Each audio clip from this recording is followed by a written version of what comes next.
क्यों और कैसे गिरती है बिजली? बिहार में 80 लोगों की गई जान। आपके हर सवाल का जवाब यहाँ है। हाल ही में बिहार में आकाशीय बिजली गिरने से भयंकर तबाही मची।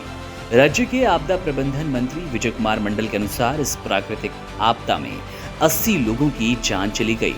मुख्यमंत्री नीतीश कुमार ने इस दुखद घटना पर गहरा शोक जताते हुए मृतकों के परिजनों को 4-4 लाख रुपए की अनुग्रह राशि देने की घोषणा की। ये घटना 9 अप्रैल को हुई, जब बिहार के कई जिलों में अचानक मौसम बदला, तेज बारिश और ओलावृष्टि हुई और इसी दौरान आकाशीय बिजली गिरी। इस खतरनाक घटना में राज्य के लगभग 20 जिलों को नुकसान पहुंचा। अब ऐसे में सवाल ये है कि ये आकाशीय बिजली होती क्या है और ये कब और कैसे गिरती है।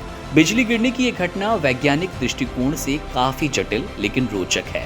जब आकाश में बादल आपस में टकराते हैं तो घर्षण की वजह से उनमें चार्ज उत्पन्न होता है। ये बादल मुख्य रूप से जल वाष्प से बने होते हैं और जब वे ऊंचाई पर उठते हैं तो तापमान में गिरावट के कारण बर्फ के कण बनते हैं। इन कणों की आपसी टकराहट से इलेक्ट्रिक चार्ज पैदा होता है। आमतौर पर बादल के ऊपरी हिस्से में पॉजिटिव चार्ज और निचले हिस्से में नेगेटिव चार्ज होता है। जब किसी बादल के नीचे धरती की सतह पर कोई ऊंचा पेड़, इमारत या मनुष्य खड़ा होता है तो उसमें विपरीत चार्ज उत्पन्न होता है।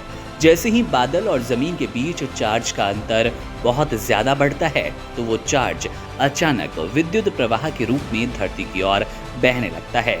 ये प्रक्रिया बिजली गिरने की होती है।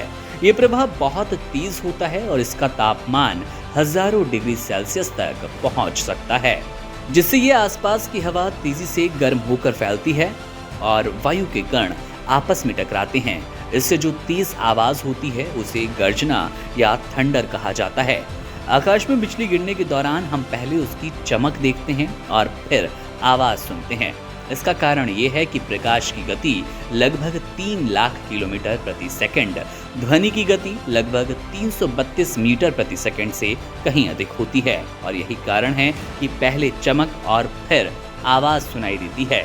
बिजली गिरने से बचाव के लिए हमें कुछ सावधानियां अपनानी चाहिए, जैसे कि बारिश और गरज चमक के दौरान खुले मैदानों, ऊंचे पेड़ों, टावरों और धातु की वस्तुओं से दूर रहें। सुरक्षित स्थान पर शरण लें और मोबाइल या इलेक्ट्रॉनिक उपकरणों का कम से कम इस्तेमाल करें।